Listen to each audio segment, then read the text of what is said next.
우리 하나님 앞에 나오신 여러분들을 주님의 이름으로 축복합니다. 네, 은혜 가운데 오늘도 승리하시고요. 더 말씀 안에 힘을 얻는 여러분 되시기를 바랍니다. 성경이 총 66권으로 되어 있잖아요. 구약이 39권, 또 신약이 27권입니다.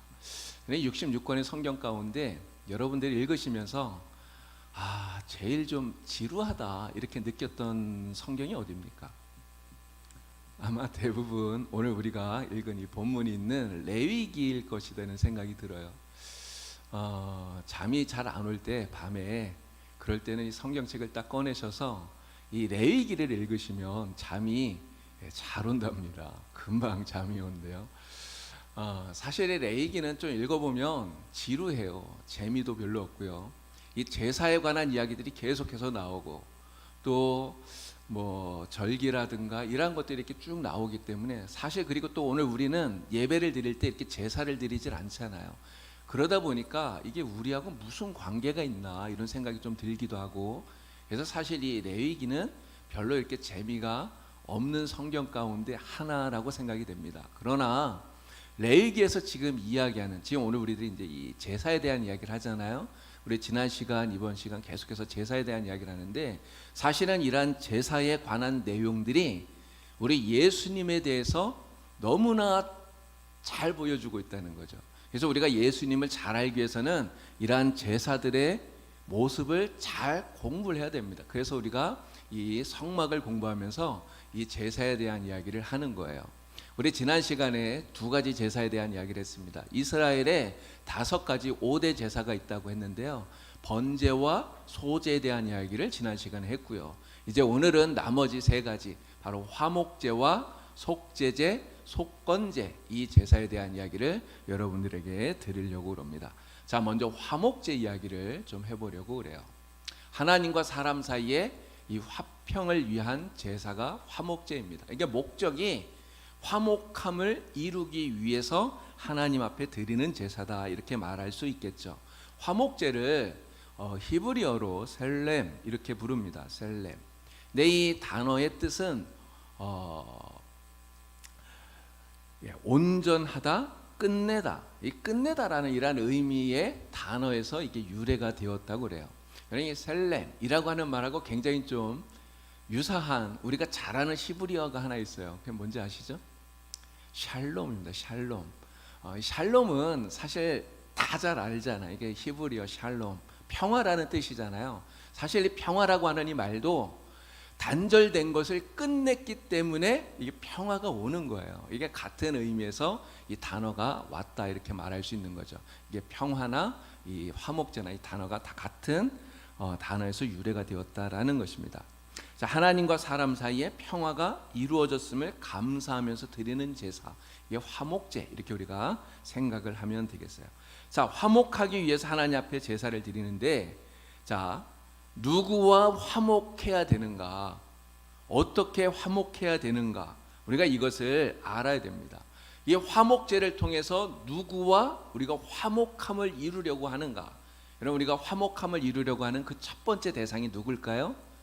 이게 바로 하나님이에요. 그러니까 하나님과 화목함을 이루기 위해서 이 화목제를 드린다는 거죠.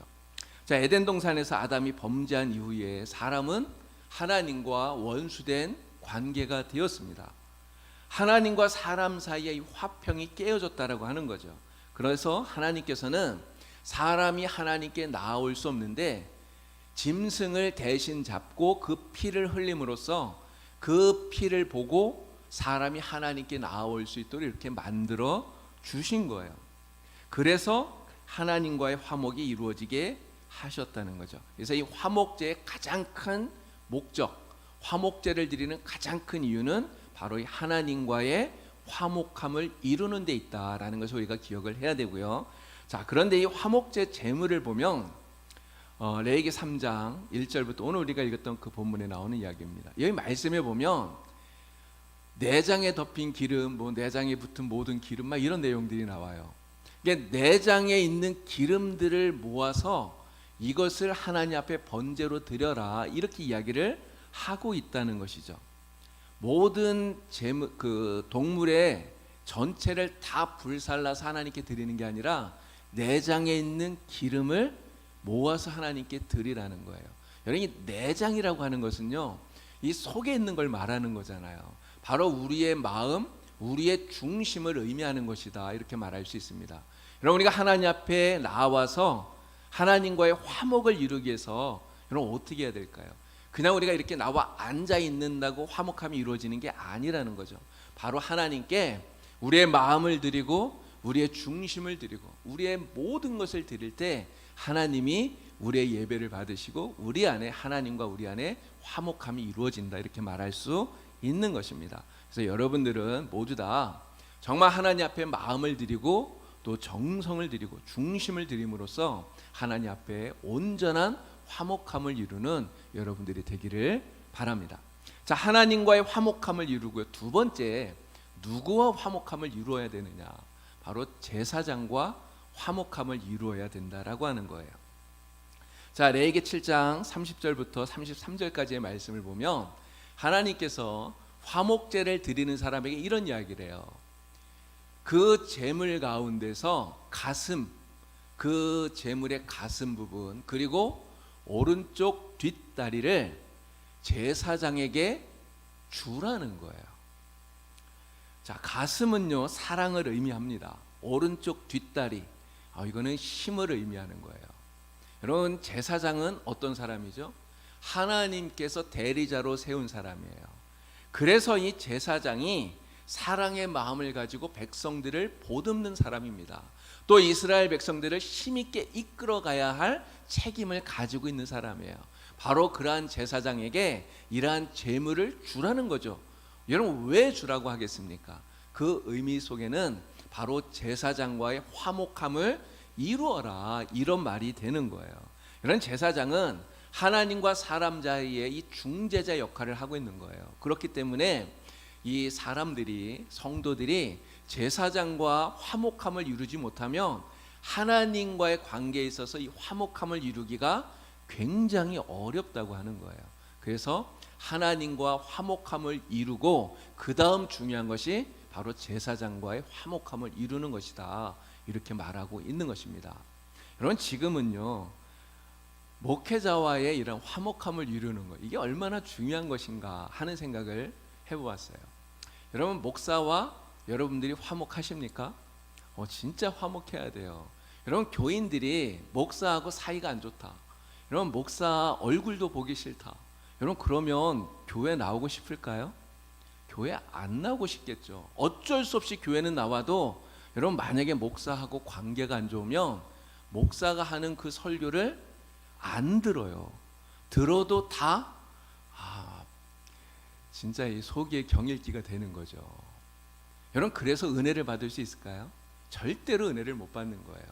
여러분, 그렇기 때문에 정말 우리가 하나님과의 그런 화목함을 이루고 은혜 받는 정말 행복한 신앙생활을 하기 위해서는 목회자와 화목함을 이루는 그런 성도가 다 되어야 된다는 것입니다.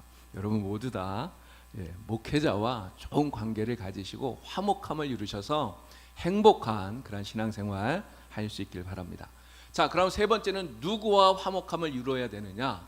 세 번째는 바로 우리 이웃들, 성도들과 함께 화목함을 이루어야 된다라는 이야기예요. 자, 레위기 7장 15절 말씀을 보니까 이런 말씀이 나옵니다. 감사함으로 드리는 화목제물의 고기를 드리는 그날에 다 먹으라는 거예요. 다음 날까지 조금도 남겨두지 말라, 하나님이 이렇게 말씀을 하셔요. 자, 이 화목제물로 드리는 그 짐승, 예를 들어서 소를 드린다면요, 그 소의 내장에 있는 기름은 다 모아서 번제단에서 하나님 앞에 불태워서 드려요. 그리고 그 소의 가슴 부분과 오른쪽 뒷다리는 제사장에게 줍니다. 여러분, 나머지 부분 고기들은요, 누가 먹을까요? 제사를 드리는 사람이 먹는 거예요. 그런데 다음 날까지 남겨놓지 말고 그날에 다 먹으래요. 여러분, 이걸 어떻게 그날 다 먹습니까? 그 많은 것을 혼자서는 절대로 먹을 수 없잖아요. 그럼 어떻게 먹어야 되죠? 나눠 먹어야 돼요. 그러니까 예배를 드리고 나서, 화목제를 드리고 나서 다른 많은 사람들과 함께 나누어 먹어야 된다는 거죠. 그래서 화목제 제사를 드리고 나면 잔치가 벌어지는 거예요. 이게 기쁨의 잔치. 그래서 함께 먹고 함께 즐기면서 서로 교제하고 화목함을 이루어가게 된다라는 거죠. 우리 교회에서도요, 주일날 예배를 드리고 나면 뭘 합니까? 교인들이 식사하잖아요. 같이 밥을 먹어요. 여러분, 그런데 그냥 밥 한 끼 먹는다, 이게 중요한 게 아닙니다. 사실 우리가 밥을 먹을 수 없는 게 아니잖아요. 어디 가면 밥을 못 먹습니까? 다 밥을 먹잖아요. 그런데 왜 교회에서 예배 드리고 나서 같이 밥을 먹느냐? 그냥 밥 한 끼 먹는 이게 중요한 것이 아니라 밥을 먹으면서 서로 교제하고 서로 친교하고 그렇게 하면서 서로의 화목함을 이루어가는 것, 여기에 의의가 있다라고 하는 거죠. 이번 주일부터는요, 밥 드시면서 식사하시면서 그냥 이렇게 밥만 열심히 드시지 마시고 같이 교제도 하시고 또 서로 화목함도 이루어가는, 그래서 아름다운 그러한 우리 교회 공동체를 여러분들이 만드시기를 바랍니다. 자, 이 화목제를 통해서 하나님이 우리에게 주시는 귀한 교훈이 있어요. 아까 제가 이 제사를 통해서 예수님을 보여준다고 이야기를 했잖아요. 바로 이 화목제물, 화목제를 드리는 이 화목제물을 통해서 예수님을 우리에게 보여주고 있다는 것입니다. 여러분, 동물로 드리는 화목제사는 불완전해요. 동물을 죽여서 그 피를 흘려서 하나님과 만드는 화목함은 완전하지 못하다는 거죠. 그래서 하나님께서 우리에게 독생자이신 예수님을 세상에 보내주신 거예요. 완전한 화목제물로서 예수님을 세상에 보내셨습니다. 자, 요한일서 4장 10절 말씀, 우리 같이 말씀을 크게 읽겠습니다. 사랑은 여기 있으니 우리가 하나님을 사랑한 것이 아니요 하나님이 우리를 사랑하사 우리 죄를 속하기 위하여 화목제물로 그 아들을 보내셨음이라. 아멘. 하나님께서 화목제물로 예수님을 보내주신 것, 이것이 바로 하나님의 사랑이라 이렇게 이야기를 하고 있습니다. 자, 예수님께서 세상에 오셔서 자기 자신을 화목제물로 삼아 하나님 앞에 제사를 드리셨어요. 자, 요한일서 2장 2절을 보니까 그는 우리 죄를 위한 화목제물이다 이야기를 합니다. 또 에베소서 2장 14절 16절을 보니까요, 십자가로 이 둘을 한 몸으로 하나님과 화목하게 하셨다 이렇게 말씀하고 있어요. 여러분, 그래서 어떻게 되었습니까? 하나님과 우리가 화목한 관계가 된 거예요. 로마서 5장 1절 말씀, 우리 말씀을 크게 읽겠습니다. 그러므로 우리가 믿음으로 의롭다 하심을 받았으니 우리 주 예수 그리스도로 말미암아 하나님과 화평을 누리자. 아멘. 여러분, 우리가 어떻게 하나님과 화평을 누릴 수 있는 사람이 되었습니까? 누구 때문에요? 예수님 때문에. 예수님이 우리를 위한 화목 제물이 되셨기 때문에, 완전한 제사를 드리셨기 때문에 우리는 하나님과 화목함을 누리는 그러한 성도가 되었다는 거예요. 정말 너무나 감사한 것이죠. 바로 이 화목제, 화목제사를 통해서 하나님께서 우리를 얼마나 사랑하시는가, 하나님이 우리를 어떻게 사랑하셨는가를 우리에게 보여주시는 거죠. 그래서 이 화목제사를 통해 오늘 우리는 정말 하나님의 그 크고 놀라우신 사랑을 깨닫게 됩니다. 우리는 그 하나님의 크고 놀라우신 사랑에 감사하면서 정말 하나님께 영광 돌리고 늘 기뻐하면서 살아가는 그러한 성도가 다 되기를 바랍니다. 자, 이제 속죄제에 대한 이야기를 또 말씀을 드릴게요. 속죄제. 그럼 번제하고요, 화제하고 이 소제하고 화목제, 이거는 다 이 번제단, 이게 성막 안에 있는 번제단에서 그 이렇게 제물을 불을 태워서 하나님께 향기로 냄새로 이렇게 하나님께 드리는 거예요. 자, 그런데 이 속죄제만큼은 제물을 이 성막 안에 있는 그 번제단에서 불에 태우지를 않습니다. 이게 죄를 속하기 위해서 드리는 제사인 이 속죄제는 그 제물을 어디에서 태우느냐? 진영 밖에 나가서 거기에서 따로 불에 태워요. 자, 그 말씀이 레위기 4장 11절부터 12절까지의 말씀에 나옵니다.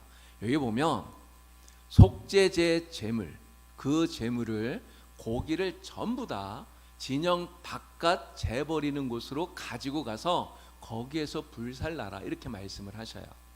자, 제사장이 이 속죄 제물을 가지고 오면 그 속죄 제물을 잡아서 피를 흘려요. 이 피를 제단에 뿌려요. 그리고 나서 아까 그 화목 제물을 드릴 때와 마찬가지로 내장에 있는 기름들은 다 모아서 번제단에서 그것을 불태워서 하나님께 드립니다. 그리고 나머지 모든 고기들, 아까 화목제는 그 고기를 어떻게 하라 그랬죠? 제사장에게도 주고 또 사람들과 함께 나누어 먹는다 그랬잖아요. 그런데 이 속죄제의 제물로 쓰는 이 짐승의 고기는 먹는 것이 아닙니다. 아무도 먹으면 안 돼요. 이 고기는 다 그대로 가지고 진영 밖으로 나가서 재버리는 곳에서 거기서 불에 태운다는 거죠. 여러분, 이렇게 드리는 이 속죄제, 이 속죄제는 바로 우리 죄를 속하기 위해서 십자가에서 죽으신 예수님의 죽음을 우리에게 보여주고 있는 것이다, 이렇게 말할 수 있습니다. 그럼 히브리서 13장 11절 12절 말씀을 우리 읽어보도록 하겠습니다. 다 같이 읽겠습니다. 이는 죄를 위한 짐승의 피는 대제사장이 가지고 성소에 들어가고 그 육체는 영문 밖에서 불사름이라. 그러므로 예수도 자기 피로써 백성을 거룩하게 하려고 성문 밖에서 고난을 받으셨느니라. 아멘. 여러분, 예수님이 어떻게 죽으셨는지 우리는 잘 압니다. 예루살렘 성 밖에 골고다 언덕으로 끌려가셔서 그곳에서 십자가에 못 박히셔서 죽으신 거예요. 우리를 대신해서 우리의 죄짐을 지시고 예수님이 영문 밖 십자가에 거기에서 죽으셨다고 하는 거죠. 바로 이 진영 밖에서 불태우는 속죄 제물이 우리를 대신해서 십자가에서 죽으신 예수님의 모습을 오늘 우리에게 보여주고 있다라고 하는 것입니다. 자, 예수님께서 우리를 대신해서 죽으셨기 때문에 우리의 모든 죄가 사함을 받았어요. 그래서 우리는 하나님의 자녀가 되었고요, 하나님의 백성이 되었고요, 지금 이렇게 우리가 나와서 하나님을 예배하는 하나님의 사람들이 된 거예요. 여러분, 이것을 생각하면 정말 이 속죄제를 통해 주님이 주신 그 사랑이 얼마나 큰가, 얼마나 감사한가 우리가 다시 한번 더 깨닫게 되는 거죠. 정말 주님의 은혜에 다시 한번 깨닫고 감사하는 여러분이 다 되길 바랍니다. 자, 속죄 제물에 우리 하나님의 특별한 사랑과 은혜가 나타나 있어요. 속죄 제물은요, 누가 드리느냐에 따라서 그 제물의 내용이 다릅니다. 동물이 달라요. 제사장이 속죄를 드릴 때는 숫송아지를 제물로 삼습니다. 또 이스라엘 전체 회중이 속죄제를 드릴 때도 똑같이 숫송아지를 제물로 삼아요. 자, 그런데 족장이 속죄제를 드릴 때는 순염소를 제물로 삼게 되는데요, 일반 평민들, 그냥 평민이 속죄제를 드릴 때 쓰는 제물은 암양이나 암염소나 이렇게 사용을 하게 됩니다. 자, 이렇게 제물이 다른데, 자, 제사장이나 아니면 이스라엘 회중들이나 족장이나 이러한 사람들은요, 뭐 이 소를 송아지나 아니면 순염소나 이러한 것들을 마련하는데 사실 그렇게 크게 어려움을 겪지는 않을 거예요. 그런데 평민은 좀 다릅니다. 평민들 가운데는 이 암염소나 암양이나 이런 것들을 뭐 준비하는데 어려움을 겪지 않는 사람도 있지만 사실 그렇지 않은 사람들이 있단 말이에요. 가난한 사람들, 너무나 형편이 어려워서 이 양을 드릴 수 없는 사람들, 이런 사람들이 있잖아요. 여러분, 이러한 사람들을 위해서 하나님께서 어떻게 하시느냐, 제물을 마련하기 어려운 사람들을 위해 비둘기 2마리를 제물로 드려라, 이렇게 말씀을 하신다는 거죠. 자, 레위기 5장 7절 말씀에 그 말씀이 나옵니다. 그의 힘이 어린 양을 바치는데 미치지 못하다면 산비둘기 2마리나 집비둘기 새끼 2마리를 속죄 제물로 삼아라, 이렇게 말씀을 하셔요. 자, 그런데 문제는요, 이 비둘기 2마리도 살 수 없는 사람들이 있는 거예요. 진짜 극빈한 사람들, 너무너무나 가난해서 이 비둘기 2마리 이 예물조차 준비하기 어려운 사람들, 여러분, 이러한 사람들을 위해서 하나님 어떻게 말씀하실까요? 자, 레위기 5장 11절에 보니까 고운 가루 10분의 1 에바를 속죄 제물로 드려라, 하나님 이렇게 말씀을 합니다. 1 에바가 15멜이라고 그래요. 그래서 10분의 1 에바는 1 오멜입니다. 이걸 지금으로 이렇게 환산을 하면 약 1.8리터 정도 된대요. 그러니까 한 대 정도 되는 거예요. 그래서 고운 가루를 약 한 대 정도 가지고 와서 이것을 속죄 제물로 삼도록 하나님이 그렇게 말씀하고 있다는 거죠. 바로 여기에 우리 하나님의 은혜와 사랑이 나타나고 있다라고 하는 이야기입니다. 그런 속죄제를 드리지 않아도 될 사람이 세상에 있을까요? 하나님 앞에 속죄제를 드리지 않아도 될 만큼 죄 없이 의롭게 사는 사람이 세상에 있습니까? 그런 사람은 아무도 없어요. 부자도 속죄제를 드려야 되고요. 또 가난한 사람도 속죄제를 드려야 됩니다. 근데 부자는 예물을 준비할 수 있기 때문에 속죄제를 드릴 수 있지만, 가난한 사람은 가난하기 때문에 이 예물을 준비하지 못해서 속죄제를 드리지 못한다면, 가난한 사람은 이 가난함 때문에 영원히 하나님 앞에 속죄하지 못하고 그냥 죄인으로 살아야 되는 이러한 일이 벌어지게 되는 거예요. 그래서 하나님은 그렇게 되지 않도록 가난한 사람이라도 그 가난함 때문에 속죄 받지 못하는 일이 없도록 하시기 위해서 이렇게 예물을 비둘기로, 그것도 안 되면 고운 가루 그냥 한 대를 가지고 와서 하나님 앞에 드려라. 그러면 내가 너의 죄를 사해 주마. 하나님 이렇게 말씀하고 있다고 하는 거죠. 하나님께서 우리의 죄를 사하시고 우리를 자녀 삼아서 우리에게 복을 주시려고 정말 하나님이 얼마나 애쓰고 계시는가, 하나님의 그 은혜와 사랑이 얼마나 큰가 하는 것도 이러한 제물을 통해서 우리가 다시 한 번 더 깨닫게 된다고 하는 이야기죠. 자, 이제 마지막 속건제에 대한 이야기를 여러분들에게 드리겠습니다. 속죄제하고 속건제는 사실 어떻게 보면 비슷해요. 공통점이 있습니다. 공통점. 바로 죄를 사함받기 위해서 드리는 제사다라고 하는 점에 있어서는 공통적인 거예요. 자, 그런데 차이점이 무엇이냐?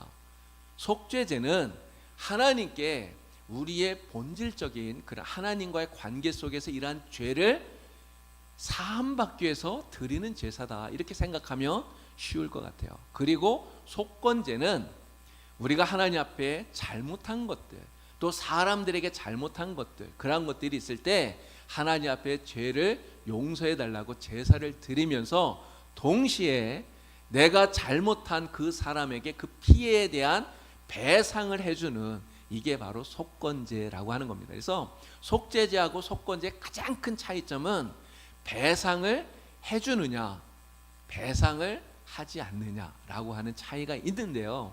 요거를 지금 우리는 이제 속죄제, 속건제 이러한 제사를 드리지 않기 때문에 지금 우리가 하나님 앞에 하고 있는 회개와 이게 좀 연결해서 이해를 하면 좀 더 쉽게 이해할 수 있겠다, 이런 생각이 들었어요.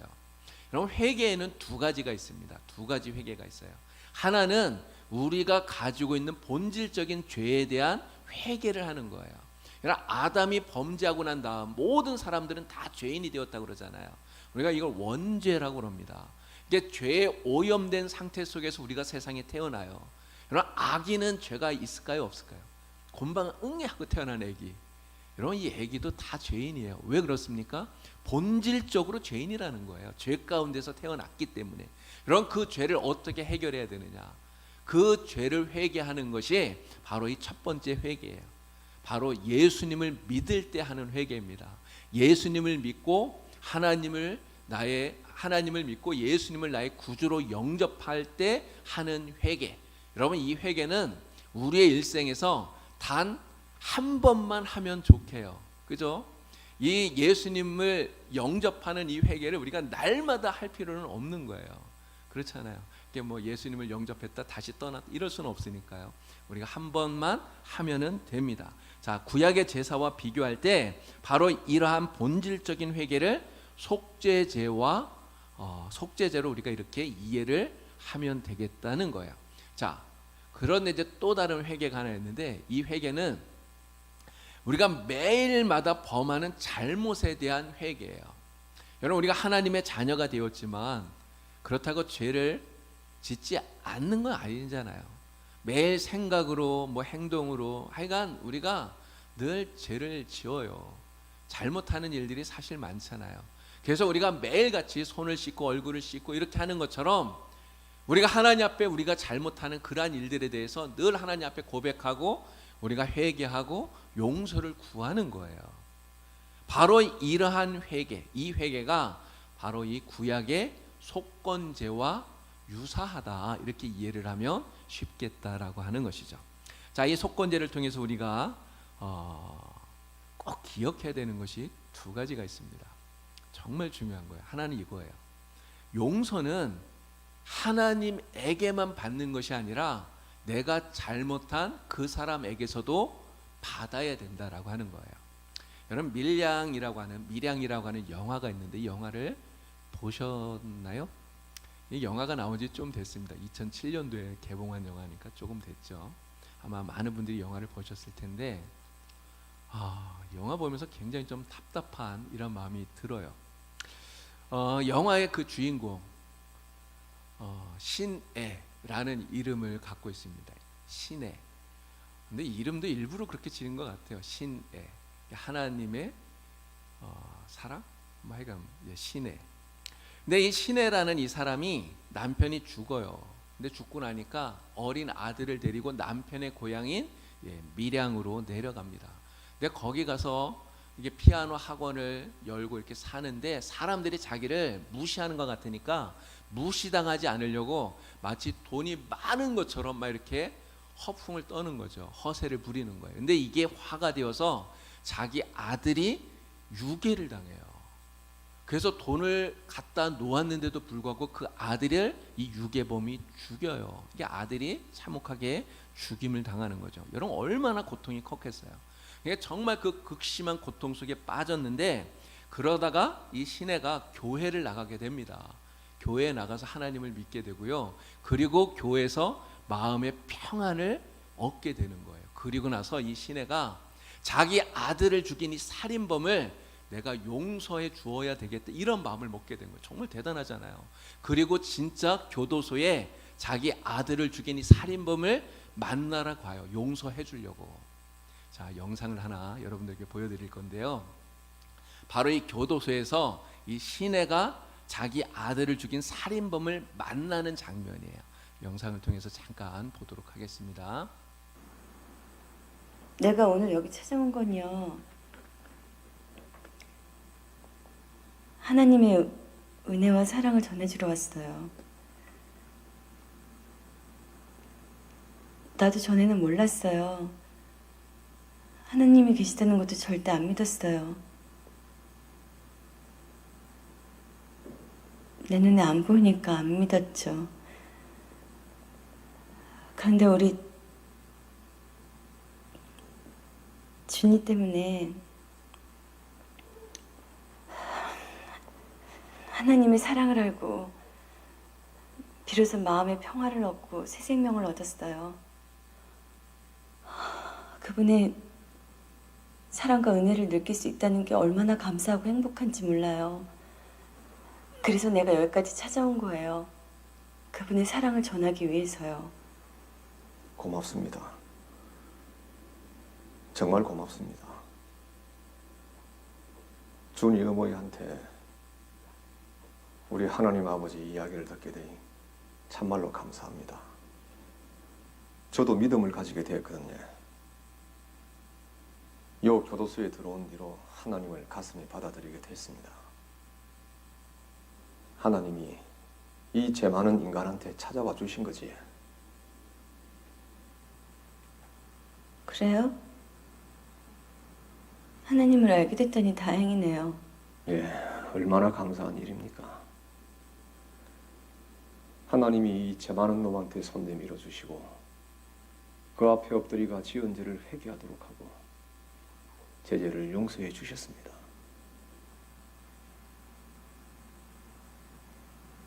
하나님이 죄를 용서해 주셨다고요? 예, 눈물로 회개하고 용서받았습니다. 그러고 나서부터 마음의 평화를 얻었습니다.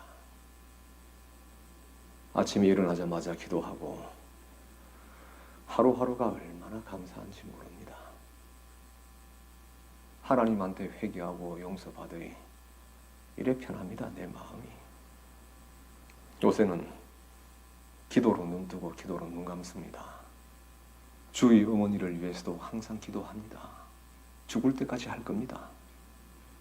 그런데 앉아 이래 직접 만나고 보니 하나님이 역시 제 기도를 들어주시는 것 같습니다. 여러분 이 영상을 보시면서 무슨 생각이 드십니까? 지금 이 살인범이 뭐라고 얘기하죠? 나 하나님 만났대요. 하나님 앞에 눈물로 죄를 회개하고 용서를 받았대요. 그래서 마음의 평안함을 누리고 있대요. 여러분이 만약에 그 죽은 아들의 어머니인 그 시내라면 지금 살인범이 하는 이야기를 듣고 무슨 생각이 드실 것 같아요? 야, 이 살인범이 하나님을 만나서 죄를 용서받고 마음의 평안 얻었구나. 정말 감사하다. 여러분 이렇게 말할 수 있을까요? 여러분 이 시내는요 그 이야기를 듣고 완전히 돌아버려요. 아니 나는 아직도 괴로운데 하나님의 용서를 받았어? 내가 용서를 안 했는데 그리고 마음의 평안을 얻었다고? 이게 말이 돼? 이렇게 얘기해. 이 영화 후반부에 가면요 교회를 떠나요. 그래서 교회를 막 그 예배 드리는 거 방해하고 막 이런 장면들이 막 나옵니다. 왜 그렇게 되었을까요? 이걸 받아들이지를 못하는 거예요. 저는 이 영화를 보면서 이런 생각이 듭니다. 이 살인범이 시내가 찾아왔을 때, 자기가 죽인 그 아이의 어머니가 찾아왔을 때 뭐라고 말을 했어야 됐을까? 이 사람은 이렇게 얘기를 했어야 돼요. 내가 하나님을 만나고 보니까 내가 저지른 그 죄가 얼마나 큰지를 깨달았습니다. 제가 한 그 잘못 때문에 얼마나 마음이 아프셨어요. 정말 죄송합니다. 정말 잘못했습니다. 이렇게 말하면서 무릎 꿇고 용서를 빌었어야 돼요. 이게 진짜 하나님 앞에 용서받은 사람의 태도라는 거죠. 근데 이 살인범은 그렇게 하지 않아요. 신의 어머니, 그 신에게 용서는 받지 않았는데도 불구하고 자기는 하나님 앞에 용서받았다고 마음의 평안을 누리고 있는 거예요. 그 얼굴이 너무너무 편안한 거예요. 이것은 올바른 모습이 아니라는 거죠. 하나님께서 이 속건제를 통해서 우리에게 이걸 이야기하는 겁니다. 우리가 이웃에게 피해를 입혔을 때 먼저 피해 입은 사람에게 배상하라. 그리고 와서 하나님께 속건제를 드려라. 이렇게 말씀을 하고 있다는 거예요. 이웃에게 범죄했다면 하나님께 속지 않은 것으로 끝내는 게 아니라 그 이웃과의 관계를 회복하는 것이 그게 먼저다. 그리고 하나님께 속건제를 드려라. 그래야 하나님이 용서하신다. 이 말씀을 하고 계신다라고 하는 거죠. 여러분 우리가 인간관계가 바르게 되지 않으면요 하나님과의 관계도 사실 바르게 될 수 없어요. 여러분 근데 교회 안에 진짜 그런 사람들이 있는 것 같아요. 자기는 신앙생활 잘한다라고요. 하나님과의 관계가 정말 좋다고 말하는데 인간관계가 꽝인 사람들이 있어요. 이것은 진짜 바른 신앙생활 하는 게 아닙니다. 진짜 신앙생활 하나님과의 관계를 바르게 하는 사람은 하나님과의 관계뿐만 아니라 다른 사람들과의 관계도 온전하게 맺는다는 거죠. 예수님께서 그래서 이런 이야기 하신 거예요. 마태복음 5장 23절 24절 말씀, 우리 이 말씀을 다 같이 읽겠습니다. 그러므로 예물을 제단에 드리려다가 거기서 내 형제에게 원망 들을 만한 일이 있는 것이 생각나거든 예물을 제단 앞에 두고 먼저 가서 형제와 화목하고 그 후에 와서 예물을 드려라. 여러분 왜 예수님이 말씀하시는지 이해되시죠? 제사 드리는 거, 예배하는 거 물론 중요하지만 그러나 형제의 관계 속에 문제가 있다면 빨리 가서 해결하고 그리고 오라는 거예요. 잘못한 것이 있으면 가서 용서를 빌고 그 형제에게 용서를 받고 와서 하나님 앞에 예배를 드려라. 그래야 하나님이 너도 용서하신다 이렇게 말씀을 하고 있는 것입니다. 오늘 우리가 정말 누군가에게 잘못한 것이 있다면 여러분 그냥 넘어가면 그래서 절대로 안 되는 거예요. 내가 누군가에게 잘못한 것이 있다면 여러분 빨리 찾아가서 용서를 빌고 그 사람의 용서를 받아야 됩니다. 그리고 하나님 앞에 와서 예배를 드릴 때 정말 그 은혜가 하나님 받으시는 예배가 되고요. 그 예배가 진짜 기쁨이 넘치는 그런 예배가 되리라 그렇게 믿습니다. 자, 이 속건제를 통해서 우리에게 주는 또 하나의 큰 의미가 하나 있는데요. 속건제를 드리는 제물, 아까 속죄제는 하나님이 여러 가지 제물을 다양하게 이렇게 말씀을 하셨어요. 뭐 암양이나 암염소나 이런 거 준비할 수 없다면 그냥 고운 가루 한 대 정도 가지고 와서 이걸로라도 드려라 이렇게 얘기를 했는데 내 속건제 제물은 오직 순양으로만 드려라 이렇게 말씀합니다. 레위기 6장 6절 말씀에 그 말씀이 나와요. 흠없는 순양을 속건 제물로 드려라 이렇게 말씀하셔요. 다른 제물이 없어요. 그러니 속건 제물로 드리는 흠없는 순양, 이 흠없는 순양이 상징하는 것이 누구일까요? 이것이 바로 우리를 위해서 속건 제물이 되어주신 예수님을 상징하고 있다라고 하는 거예요. 예수님은 우리를 위한 이 속건 제물이 되셔서 우리가 갚아야 할 모든 죄값을 다 갚아주신 거예요. 여러분, 우리의 죄값을 돈으로 따진다면 얼마쯤 될까요? 사실 이거는 돈으로 따질 수 없는 거예요. 여러분, 얼마 전에 그 빈살만, 사우디의 왕세자인 이 빈살만이 우리나라를 왔다 갔잖아요. 막 뉴스에 대단하더 뭐 나오는 거 보니까 대단하더라고요. 그 재산이 약 2,800조가 된답니다. 2,800조. 우리나라 1년 예산이요. 2022년도 우리 대한민국 예산이 607조예요. 한 나라의 예산보다 무려 4.6배나 더 많아요. 개인의 재산이. 여러분 정말 대단하죠. 여러분, 그러면 이 빈살만은요, 그 재산이 많은데 그 많은 재산을 가지고 자기의 죄값을 지불할 수 있을까요? 여러분, 그걸로도 지불 못해요. 우리가 가진 재산이 아무리 많아도 우리의 죄값을 지불할 수 없다는 거예요. 자, 그런데 예수님께서 우리를 위한 속건 제물이 되어서 절대로 우리가 갚을 수 없는 우리의 죄값을 다 갚아주셨다는 거예요. 여러분, 요한복음 19장 30절 말씀을 우리 다 같이 읽겠습니다. 예수께서 신 포도주를 받으신 후에 이르시되 다 이루었다 하시고 머리를 숙이니 영혼이 떠나가시니라. 아멘. 자, 십자가에서 예수님이 하신 마지막 말씀이에요. 뭐라고요? 다 이루었다. 이 헬라어로 테텔레스타이라고 말합니다. 테텔레스타이. 이 테텔레스타이라고 하는 이 말은요, 상업적인 용어예요. 장사꾼들이 쓰는 말이란 얘기예요. 장사꾼들이 내가 빚이 있는데 그 빚을 다 갚았어, 완불했어, 이럴 때 테텔레스타이 이렇게 이야기를 한다는 거죠. 오늘 우리가 빚진 자예요. 죄의 빚진 자예요.